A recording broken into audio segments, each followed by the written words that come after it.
Ale Brenes hizo un señalamiento hablando de aquellos servidores públicos que entran a los puestos de gobierno supuestamente a servir al país y que salen millonarios y con grandes negocios e inversiones supuestamente en este país como empresarios exitosos.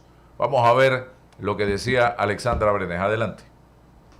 Parece que el negocio más rentable para algunos es entrar en política. Y es que miren, con el salario de un funcionario no da para tener ni 5 ni 6 empresas, ni mucho menos la vida resuelta. Y es que he visto a muchos exfuncionarios hoy autodenominarse como empresarios exitosos. En ningún país serio estas personas aguantarían una auditoría en sus cuentas bancarias.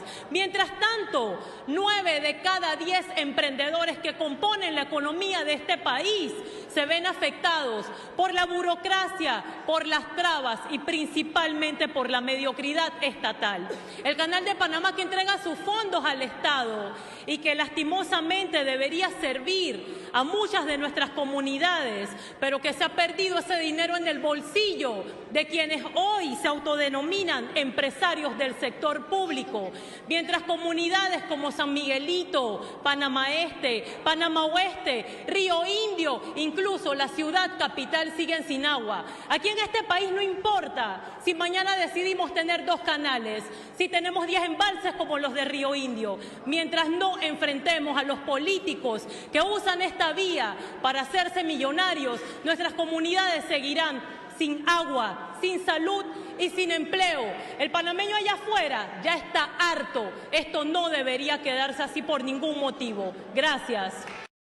Bien, interesante el argumento y aquí tenemos casos para dedicarnos el día entero de políticos que han salido de sus puestos públicos y no han trabajado más nunca.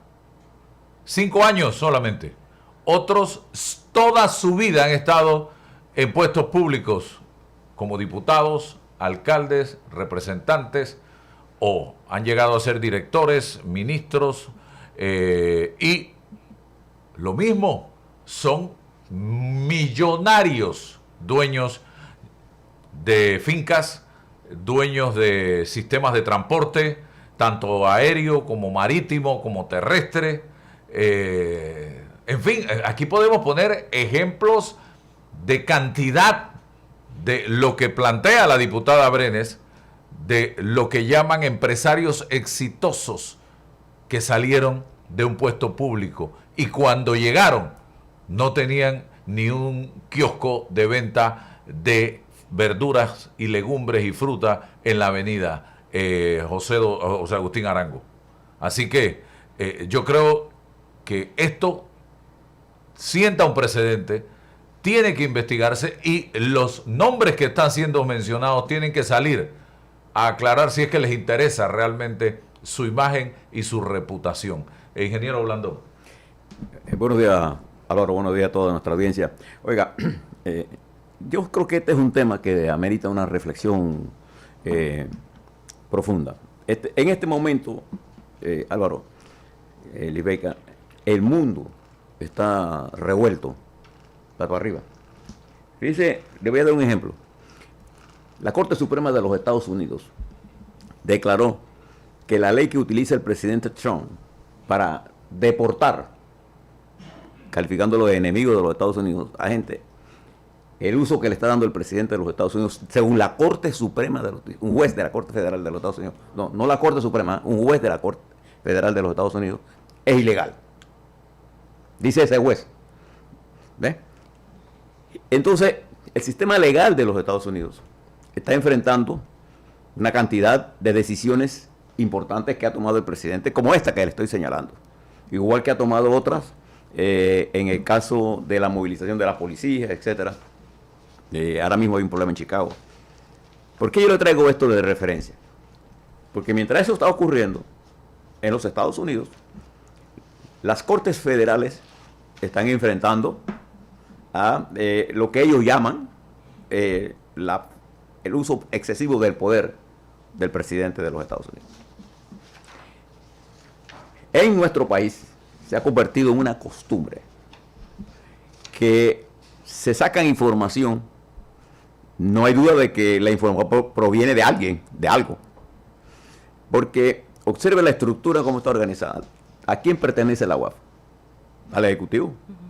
Eso es un organismo de investigación que se está politizando, se politizó hace 5 años, hace 5 días para atrás. Y entonces uno tiene que ser cuidadoso cuando mira estas cosas. La Constitución de la República de Panamá, en su artículo 22, y se lo cito de memoria porque es parte de lo que hemos visto, Álvaro, todo el tiempo, es que usted tiene que presumir la inocencia de la gente. Usted no puede catalogar por una información, y los periódicos y los medios tienen la obligación de publicar las informaciones que a su medio llegan y verificarlas. Pero aquí saca la información y después te preguntan. Entonces, en este caso, por ejemplo, cuando hay este tipo de información, hay 2 variantes de esta información. Primero, determinar la validez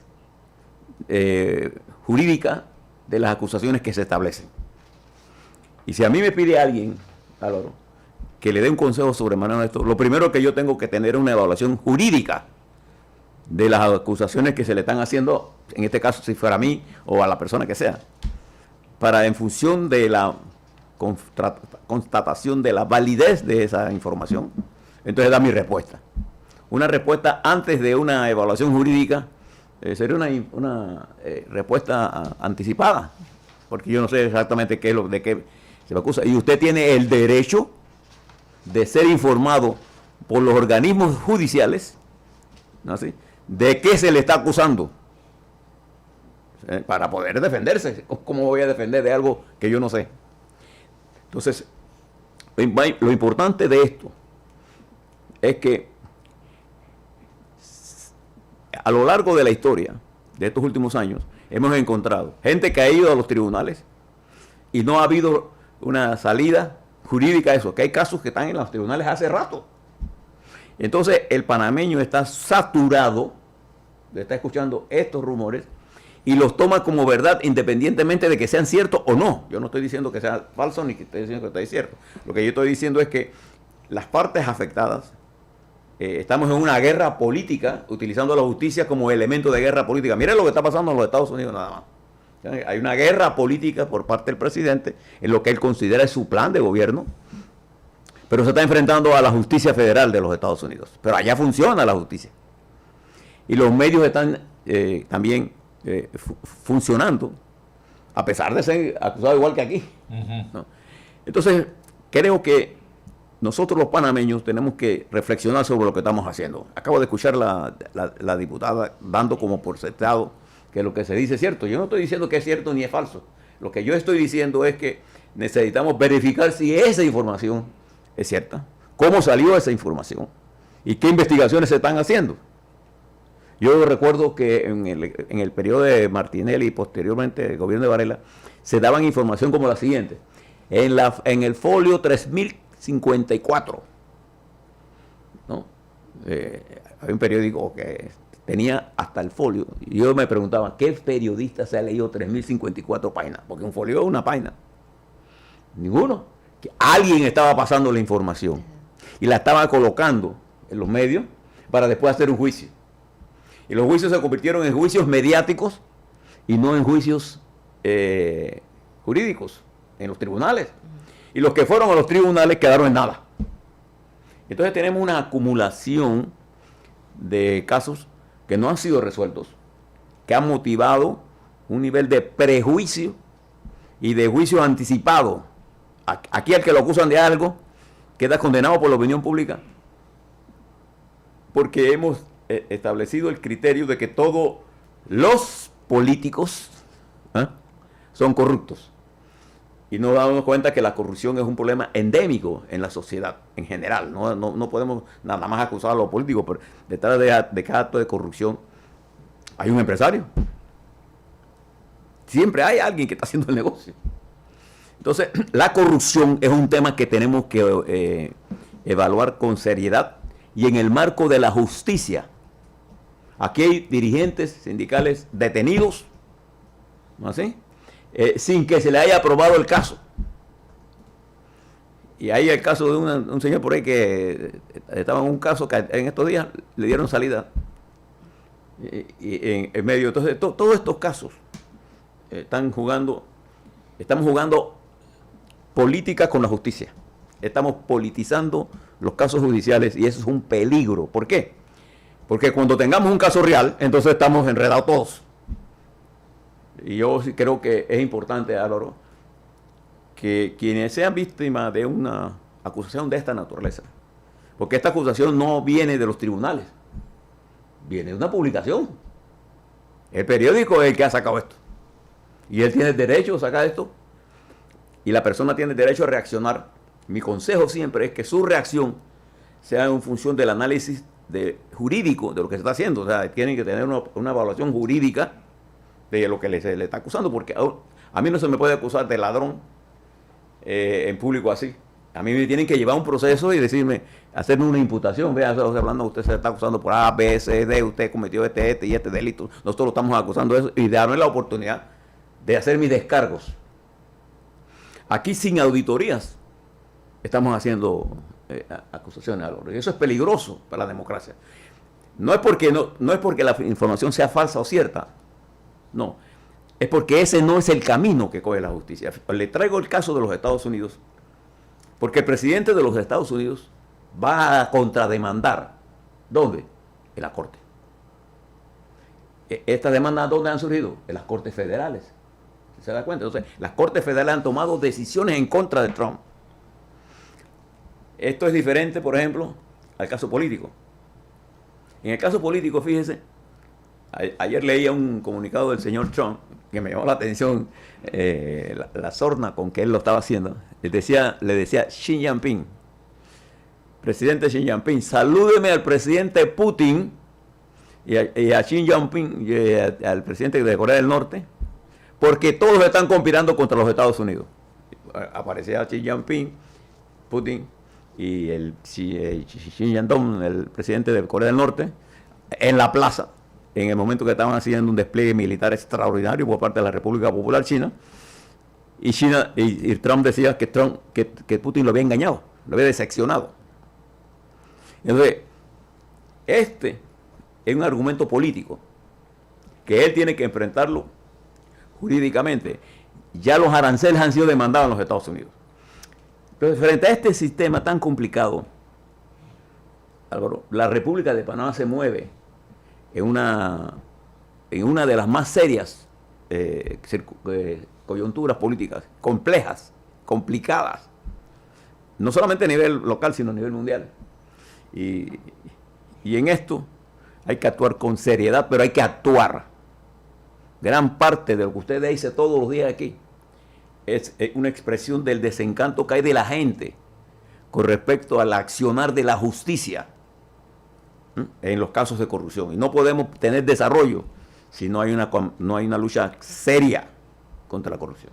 Bien, seguimos adelante. Precisamente el presidente de los Estados Unidos, Donald Trump, dijo ayer que su país disparó a un barco cargado de drogas, aparentemente procedente de Venezuela, sin ofrecer más detalles de una supuesta operación militar. Lisbeica. Así esto en el Caribe, donde la Marina estadounidense ha posicionado varios buques de guerra. Literalmente destruimos un barco que transportaba drogas, mucha droga, y lo verán y leerán sobre ello. Sucedió hace unos momentos, dijo el presidente a la prensa durante una alocución en el despacho Oval, antes de añadir que han detectado mucha droga y estas provienen de Venezuela. Trump elogió al increíble jefe del Estado Mayor Conjunto, Dan Caen, quien lo puso al tanto del ataque contra el supuesto navío venezolano, un movimiento confirmado poco después por el secretario de Estado Marco Rubio a través de un mensaje en X. Tenemos una gran cantidad de drogas que llegan a nuestro país desde hace mucho tiempo y estas provienen de Venezuela, salen en grandes cantidades de Venezuela. Muchas cosas están saliendo de Venezuela, así que lo eliminamos, refiriéndose al barco, agregó el mandatario. Miren el barco, yo quiero que lo vean. Yo no sé si si el señor Trump está hablando de esto, pero esto para mí es una panga. Esto es lo que usan en el Darién. Entonces... Depende de los motores, ¿no? ¿Ah? Depende de los motores fuera de borda que tenga. Mire cuánto tiene. Tiene tres. Pero esto no es un barco como tal. No. Esto es una lancha, puede ser llamarse una lancha. Máximo una lancha por los motores que tiene. Así que, esa es la embarcación a la que se refiere el señor Trump ayer. Liz Vega, continúe. En efecto, el líder republicano adelantó que se sabrá más después de la reunión en la que se encontraba en el despacho Oval, avanzando un posible comunicado de la administración con más detalles sobre el ataque que, según el mandatario, ocurrió momentos antes de su comparecencia. Estados Unidos ha desplegado 8 barcos militares con misiles y un submarino de propulsión nuclear en áreas del Mar Caribe cercanas a las costas de Venezuela para combatir el tráfico de drogas que contaminan las calles del país norteamericano. En respuesta, el presidente de Venezuela, Nicolás Maduro, advirtió este lunes que su país enfrenta la que considera la más grande amenaza que se haya visto en América en los últimos 100 años y aseguró que su nación se declararía en armas si fuera agredida. Bien, esto ayer fue anunciado tanto por el presidente de los Estados Unidos, Donald Trump, como por el secretario de Estado de los Estados Unidos, Marco Rubio. Y evidentemente negar que Venezuela se ha convertido en un país donde abunda, donde la droga entra y sale como perro por su casa, así de sencillo. Eso tenemos que aceptarlo, evidentemente, y que es el centro de operaciones de una organización criminal llamada el Cártel de los Soles, que se ha acusado fundamentalmente al propio gobierno, a la estructura de gobierno, de ser parte de esta organización liderada por narcotraficantes y por el propio presidente de ese país, es lo que ha señalado y el gobierno de Estados Unidos. Y la respuesta de Nicolás Maduro ayer, que no tuvo otra cosa que decir, es que esto fue creado con inteligencia artificial. Esto que nosotros vimos en las redes sociales. Así que, pero de que la droga, de que Venezuela se ha convertido en un narcoestado, no tenemos ninguna duda al respecto. ¿Algún comentario? Sí, el secretario de Estado de los Estados Unidos está en este momento llegando o está en México para una reunión con la presidenta Claudia Sheinbaum. Ha sido él, el secretario de Estado de los Estados Unidos, el objeto del ataque del presidente de Venezuela, Nicolás Maduro, diciendo que el secretario de Estado quiere ensangrentar las manos de Trump, atacando a Venezuela. Y mire quién lo dice, el hombre responsable de más de la mitad de la gente que ha salido de Venezuela, que ha muerto en el camino, hombre que ha asesinado centenares de gente en su país. Está acusando al secretario de Estado de los Estados Unidos, con el cual nosotros tenemos algunas divergencias con respecto a su oración que hace de Panamá, pero nosotros tenemos diverencias que hablamos respetuosamente, pero el señor Rubio no mató a nadie. El señor Rubio yo lo conozco desde su trayectoria en el Senado de los Estados Unidos. Le he dicho varias veces que él es uno de los miembros del Partido Republicano, él no es del movimiento MAGA.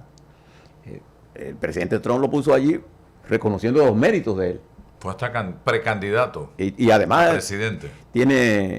Tuvo enfrentamientos con el presidente Trump. Pero lo que quiero plantearle es que este problema de Venezuela, este problema de lo que está ocurriendo en Venezuela, llama la atención, es el discurso fuera de la realidad del señor Maduro, de hablar de la cohesión que existe sobre su país cuando él tiene presos políticos por decenas de miles. Y además de eso, él es el que ha provocado la salida.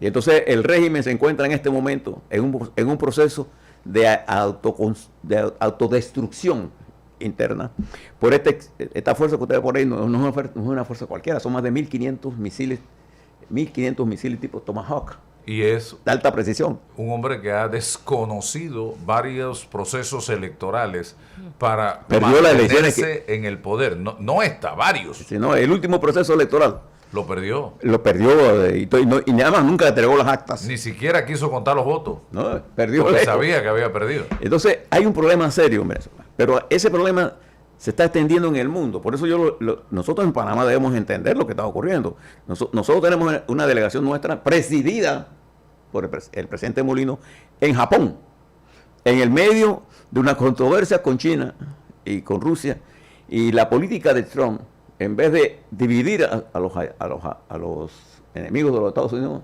lo ha puesto a unirse. Recuerde usted que cuando China fue utilizada por la diplomacia norteamericana con Henry Kissinger para enfrentarse a la Unión Soviética, ¿se acuerda que cuando el reconocimiento del presidente Nixon al gobierno de China tenía la intención de dividirlos? Bueno, Trump ha logrado lo contrario. Ha unido a Putin, a China y a la India, las tres economías de más alto nivel de población y las economías emergentes más poderosas del continente. Falta Brasil y Sudáfrica, nada más ahí. Entonces, uno tiene que mirar este mundo con mucho cuidado, porque Panamá, Álvaro, está tomando la decisión, o por lo menos la intención, de querer construir un puerto para gas natural en el Atlántico Pacífico, pero ayer se firmó un acuerdo en China en la que Rusia será proveedor de gas natural por 50 millones de metros cúbicos anuales, con la puesta en desarrollo del Power of Siberia número 2 y el anuncio de la reconstrucción, con una inversión multimillonaria. Entonces uno se pregunta, el mundo está cambiando en términos de las rutas marítimas.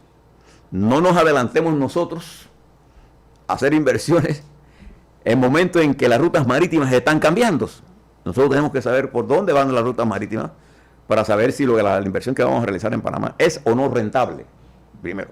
Entonces, por eso es importante mirar lo que está ocurriendo y ser muy sensato internamente, porque el mundo, la complejidad del mundo, requiere de una inteligencia colectiva, de mucha eficacia, de mucho valor, de mucho conocimiento, de mucha experiencia, porque el mundo es tan cambiante que una solamente no es capaz de poder ponerlo todo sobre el mostrador, el muro de discusión que debemos tener. De manera que estas cosas las tenemos que mirar con paciencia.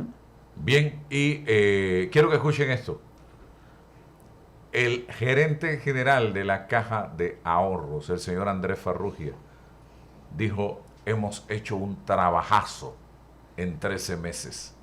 Esto lo dijo ante la Comisión de Presupuesto de la Asamblea Nacional, instancia a la que acudió el 27 de agosto pasado para sustentar el presupuesto de la institución para el año 2026. Hemos hecho un trabajazo. Más allá de los 1.731 millones con los que la entidad pretende operar en el 2026, la atención de algunos diputados se centró en cifras puntuales que llamaron poderosamente la atención. Miren ustedes esto. Carlos Saldaña, diputado de Vamos, citó una cifra destinada a gastos de representación: 1.757.604 dólares. Y preguntó, ¿quiénes reciben este beneficio en un banco del Estado? El Banco de la Familia Panameña. ¿Y bajo qué criterio se asigna? Bueno, el gerente del trabajazo respondió que este dinero complementa el salario de los ejecutivos del banco. No dio más detalles, pero un repaso a la planilla de la Caja de Ahorros hasta julio pasado permite establecer algunos datos, según publican los medios de comunicación, en la prensa para ser específico. Un total de 47 personas reciben gastos de representación. Ocupan cargos que van desde gerente directivo, gerente ejecutivo, gerente general, subgerente ejecutivo, subgerente general, hasta asesor.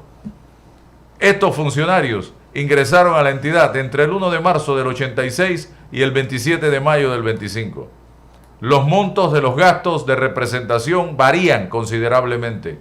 El mínimo es 480 y el máximo $5,000 de gastos de representación, señoras y señores. No te lo gastes todo. Esta última cifra corresponde al gerente Andrés Farrugia, quien además recibe otros $5,000 en salario mensual. $10,000 gana el gerente de la Caja de Ahorros. El Banco de la Familia Panameña. El Banco de la Familia Panameña. Saldaña, diputado del 4-1 en Chiriquí, también preguntó sobre los $533,000. Escuchen esa cifra, más de $500,000. $533,000 presupuestados para dietas. El señor del trabajazo, el señor Farrugia, que gana $10,000, respondió que corresponden a los miembros de la Junta Directiva. Fernando Correa, presidente, José María Herrera, vicepresidente. Ustedes conocen a José María Herrera, que fue diputado, se lanzó de nuevo, perdió estrepitosamente las elecciones en Chame y San Carlos, y como premio de consolación le dieron ser miembro de la Junta Directiva de la Caja de Ahorros, y es vicepresidente de la Junta Directiva de la Caja de Ahorros este caballero. Y él no necesita eso porque él es un hombre de... ¿No necesita? No. ¿Usted cree que no necesita? No, él tiene recursos. Que más tiene, más necesita. No logran saciar su deseo de ganar dinero. Joseph Luis Salteiro, Michelle Moreno, Samir Gozaine del PRD, Mónica Velarde y Juan Carlos Mastelari. 7 personas. Sin embargo, Farrugia no detalló cómo se distribuyen esos montos, ni los diputados insistieron en la consulta. Yanín Prado, también de la bancada Vamos, preguntó sobre los beneficiarios de las gratificaciones e incentivos. El funcionario explicó, el del trabajazo, que los incentivos se pagan en función de la correlación de la fuerza de ventas, como un premio al desempeño por la colocación de los productos del banco. En total, la Caja de Ahorros distribuirá 10.590.580 bajo el concepto de gratificaciones e incentivos.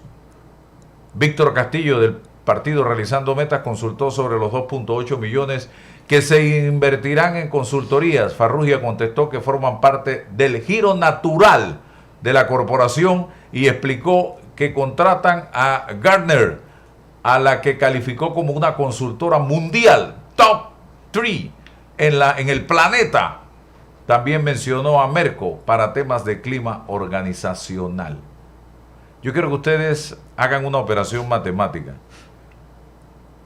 533,000 de dietas entre 7 personas da $76,142.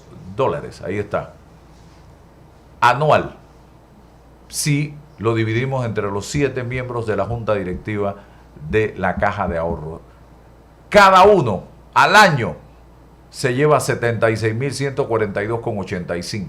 Divídelo entre 12 y le da el salario. Divídelo entre 12 y te da $6,345 al mes. ¿Cuántos panameños en estos momentos, trabajando los 30 días del mes o 31 días, se ganan 6,345,23? Adicional a eso, ¿cuántos panameños al año se ganan $6,345 al año? Y estos caballeros, por ir a reuniones de junta directiva, se están ganando $6,345 mensuales.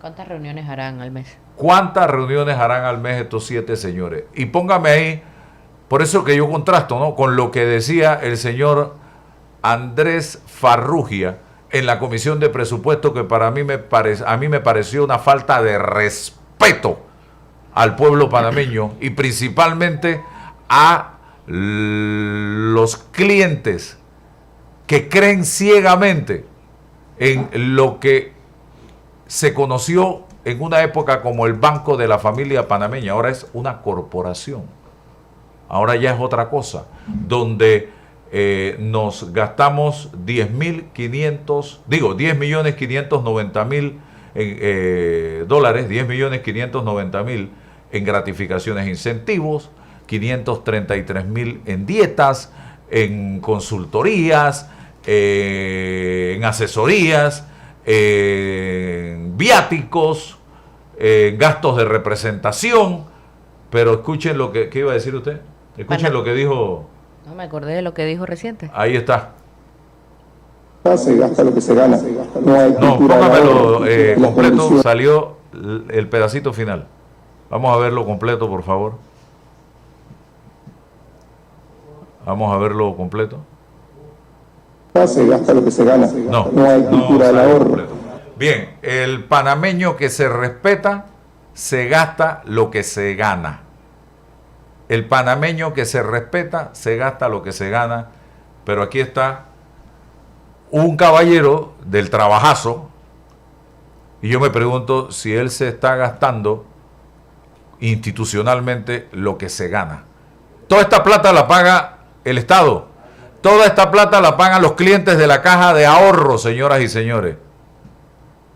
Todo este dinero. Y ayer, en un informe, en un tuit que sacaron, la caja de ahorros dice lo siguiente: Caja de Ahorros reitera su compromiso con la transparencia en procesos de contratación pública, en cumplimiento de la resolución del 24 de julio, por medio de la cual se rechazaron las propuestas recibidas y se canceló el acto público y el diseño para el diseño, desarrollo de planos, remodelación y amoblamiento en los pisos 1 y 2 de la Torre Guillermo de Ruc, ubicada en Vía España. La Caja de Ahorros informa a la ciudadanía lo siguiente: el Tribunal Administrativo de Contrataciones Públicas, tras revisar el caso, concluyó mediante resolución debidamente notificada que todas las actuaciones de la Caja de Ahorros se realizaron en términos, forma y conforme a la normativa vigente, y confirmando así que se actuó de manera correcta. En anterior a nuestro compromiso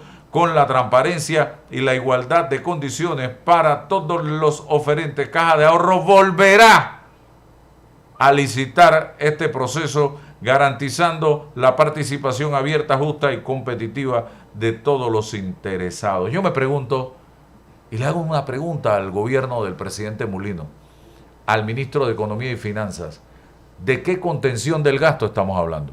Aquí estamos hablando de mucho dinero en este momento para remodelar 2 pisos en la Caja de Ahorro. Estamos hablando de de 2 millones, no sé cuántos millones son, o 3. En una época en la que al país nos están diciendo que no hay chen-chen, que estamos en contención, que no hay plata. Ahí están decenas de empresarios del sector privado suplicando para que les paguen las cuentas atrasadas. Y aquí está el hombre del trabajazo, el dueño de Sambo, el gerente de la Caja de Ahorros, haciendo fiesta con la plata de la Caja de Ahorros, porque ahora va a remodelar 2 pisos de la institución. ¿Usted cree que estamos en tiempos de gastarnos millones de dólares en remodelaciones en estos momentos? Si es así, en estos días, ¿cuánto tomó pagarle un bono de $50 a los jubilados de este país, que andaban rogando y suplicando a Raimundo y todo el mundo para que les pagaran el bono? Pero dicen que no hay plata, que no hay chen-chen, pero sí hay para estas cosas. Por amor a Dios, señoras y señores. Y a eso súmele la cantidad de gente que han venido votando de la Caja de Ahorros y del Banco Nacional de Panamá. Gente que se ha quedado sorprendida porque son gente que estaban trabajando, que estaban haciendo las cosas correctamente, y las han votado como perro. los han sacado de estas dos instituciones. Entonces, bueno, no te lo gastes todo, dice. Y panameño que se respeta, se gasta, no se gasta, ¿qué? Lo que se gana. Lo que se gana. Pero ellos allá pueden hacer fiesta con los recursos del pueblo panameño. Remodelaciones, viáticos, gastos de representación, gratificaciones, incentivos, millones de dólares. Y que siga la fiesta, señoras y señores. Miren las 4 cosas que yo le escuché a usted. Digamos, 3 y otras se las voy a poner ahora en el tapete. Fíjese, ayer lo escuché a usted hablando sobre el tema de la importación de perniles para la bolsa navideña y que si los productores panameños solamente se podía conseguir 300,000 y usted le pedía al señor Murillo respetuosamente que diga y si por qué no podemos llegar a 500,000. Y bien me hablaba también de que el IMA iba a importar de Brasil cerca de 500,000 quintales de arroz. Entonces, estas noticias puestas así, en un momento en el que el país está pasando por una crisis de empleo, son duras y necesitan una explicación. Esto que usted acaba de explicar de la caja de ahorro, ¿no? ¿Sí? Fíjese cómo la interpretará una persona que gana $500 y trabaja noche y día, de verdad. Y esto, por una junta directiva, se ganan 5,000 mensuales. 5,000 y tanto. 6,000. 6,000, redondo. Entonces, fíjese, esto es política.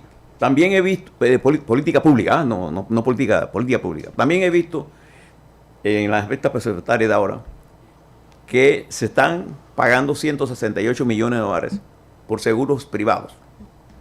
Ojo con esta información, porque esos 168 millones incluyen, creo, 112 millones de los entrenamientos de seguridad que son sometidos a otro tipo de esfuerzo en la frontera que pueden morir en su...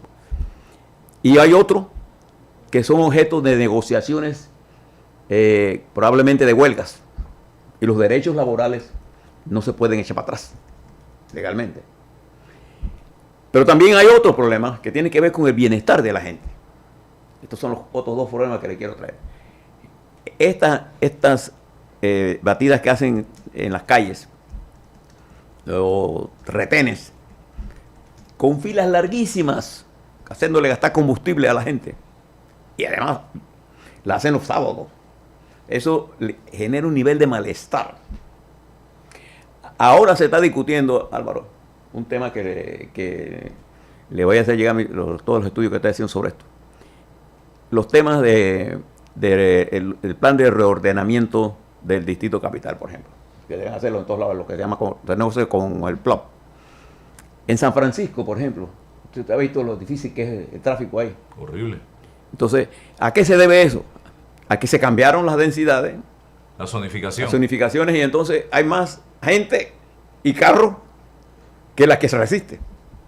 Entonces, en el año 45, hace como, en 2015 se hizo un plan que después la Corte echó para atrás. Lo catalogó de inconstitucional. Y el alcalde actual, Mayer Mirreche, está haciendo una nueva evaluación de esto. Y le pido a Mayer que lo mire en función del interés colectivo y no del interés de lo que tiene más plata. Porque aumentar la densidad en San Francisco es aumentar el malestar de la gente que va a los restaurantes del área, que va a entrar o que vive allí. Entonces, yo creo que Mayer tiene suficiente capacidad para poder este mensaje. Estas 5 cosas que les he mencionado, que son políticas públicas, fíjense, esto ni siquiera estamos hablando y que crean malestar si se manejan mal. Entonces, yo creo que, primero, no he escuchado al director de Lima hablar y a los productores sobre si esto que está diciendo es cierto o no. 1, 2. Esto de los seguros privados es un escándalo para la gente. Porque yo no tengo seguro privado, nunca lo tuve cuando era empleado público. Y hay gente que lo ha tenido, probablemente se lo merezca. esto que usted está señalando, la caja de seguro, de la caja de ahorro, esto que yo le estoy señalando de los retenes innecesarios y molestosos los fines de semana, esto que estoy hablando del plan de ordenamiento territorial en San Francisco, que San Francisco representa el 5% del Producto Interno Bruto del país. Y entonces es una de las áreas, bueno, usted trate de entrar por ahí por Paitilla para que usted vea. Los carros, no es como un rifatán entra ahí. Entonces yo le pido además que ahora está haciendo las consultas y que al principio generaron un poco de discusión. Y es importante hacer las consultas, pero es importante tener en consideración el interés del colectivo, porque eso genera mucha insatisfacción. ¿Ve? Entonces yo creo que si logramos concientizar a quienes tienen que tomar las decisiones, fíjense que estoy hablando de políticas públicas, no estoy hablando aquí, y de contención del gasto y de una lucha clara contra la corrupción, ¿no? Y a favor del país. ¿Para qué? Para generar un país con una mayor voluntad para hacer los cambios que tenemos que hacer. Ahora nosotros necesitamos hacer ajustes importantes en nuestra economía, y de una parte de esto es lo que anda haciendo el presidente, por ejemplo, en sus giras. Porque hay gente que se opone a que el presidente salga de gira. Yo creo que el presidente es el principal y más importante mensajero de este país. Pero hay que hacerlo con realismo y con sentido común y de beneficio al país. No a unos cuantos, nada más porque tenga más plata, me cambia la densidad y yo tengo más pisos, pero esos pisos generan más tráfico y ese tráfico genera más enredo. Eso mismo ha pasado en el área de Condado del Rey. Han levantado un montón de torres, pero las calles siguen siendo exactamente las mismas. Y lo que se forma ahí es un extraordinario embotellamiento en las horas pico, mañana y tarde. ¿Y eso qué afecta? El bienestar de los que residen, ahí, que han pagado por tener han hecho un gran esfuerzo por tener eso ahí. Pero lo que te reciben a cambio, ¿cuál es? Un servicio pésimo. Yo creo que en ese caso, usted quiere construir, ¿qué propone? ¿Qué va a hacer? Porque van a utilizar las mismas tuberías, las mismas tuberías, las mismas calles, las mismas aceras, los mismos parques, todo. Y no son casitas. Estamos hablando de torres, de edificios donde habitan ¿cuántas personas? Pueden llegar a habitar 800, 1000 personas, tranquilamente. Bueno, pues pone 2000 carros más ahí. Exactamente. Entonces, y siguen construyendo. Y no hay orden, no hay control de ninguna naturaleza. No hay planificación en lo absoluto. Y esto tiene, de alguna u otra manera, que ponérsele algún tipo de alto. De orden. Y pensar en la gente. Y no es que estemos en contra del desarrollo. No, al contrario. Estamos en contra del desorden. Yo le pregunto a los que viven en Paitilla, por ejemplo, ¿cómo se sentirán a esta hora de la mañana, entre 7 y 8 de la mañana, para salir o entrar a Paitilla? Eso es un dolor de cabeza. Y vaya a Costa del Este, trate de salir de Costa del Este a las 4 de la tarde. Y fíjese, yo no sé si usted ha visto esto. Yo siempre le pregunto, yo tengo un profundo respeto por los hombres y mujeres que brindan la seguridad de este país. Sé que en algunos de ellos, igual que pasa en todos lados, hay gente que viola de los principios que están ahí. Pero la mayoría de la gente son hombres y mujeres que se esfuerzan por servir. Yo le pregunto, oiga, ¿usted por qué tiene que hacer este operativo aquí, pues? Ficticio. No, orden superior. En estos días mi esposa le preguntó a unos policías y estaban debajo de un puente, en una U, debajo de un puente. Y ese operativo o este retén, ¿a qué se debe? Dice, estamos buscando personas que tengan pendiente pago de pensión alimenticia. Imagínense usted, conductores que que no tengan licencia o que estén cometiendo no, estamos buscando pensión alimenticia. Y para eso había un retén allí en ese lugar y tenían un señor tranque en esa área espantoso. Entonces, imagínense, ahora resulta que no es solamente por un tema de tránsito, sino también de pensión alimenticia. Pero observe lo siguiente, se ha hecho casi cosa de día la cantidad de busitos con muchachos muy jóvenes manejando. Y usted lo ve en el desorden que van. Lo cruzan, le hacen lo que sea. Y usted le pregunta a un policía, ¿por qué tú no paras a ese tipo? ¿Sabe lo que dice? Yo, ¿para qué? Ellos tienen permiso de jefe. Entonces, son políticas públicas cuyo costo es simplemente el sentido común. ¿Qué sentido común tiene hacer un tranque a la gente de los sábados? A ver, para conseguir 2, 3 caballeros o 4 que no tengan licencia, afectas a miles de personas. No le prestan atención al ciudadano, eso es lo que quiero decir. Las políticas públicas están diseñadas no para controlar la vida mía, sino para hacerla más fácil, es lo contrario. Entonces aquí en Panamá queremos legislar por todo. En estos días, por aquí fue que lo escuchamos, queríamos hacer una ley en la que los padres pudieran demandar a los hijos a los 60 años si el padre se consideraba que no le daban, no tenían los suficientes recursos. Demandar al hijo, imagínate tú. Ese tipo de legislación intrusiva, que tiene un nivel de meterse en la vida, eso no resuelve los problemas de una sociedad. Los problemas de una sociedad los resuelve la educación, ¿no? El problema de la familia panameña es mucho más complejo que decir que el viejo aquí está pasando al revés. Los viejos están cargando la responsabilidad de los hombres y muchachas que tienen hijos temprano, y son los abuelos los que están cargando a los hijos. No están entendiendo la sociedad. Entonces yo creo que el exceso de legislación se está convirtiendo en una especie de intrusión en la vida de todos nosotros para lo contrario.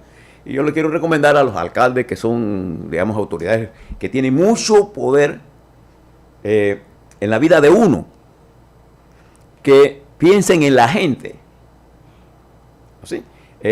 Y no piensen en los amigos, para que resolvamos los problemas en forma integral. Por acá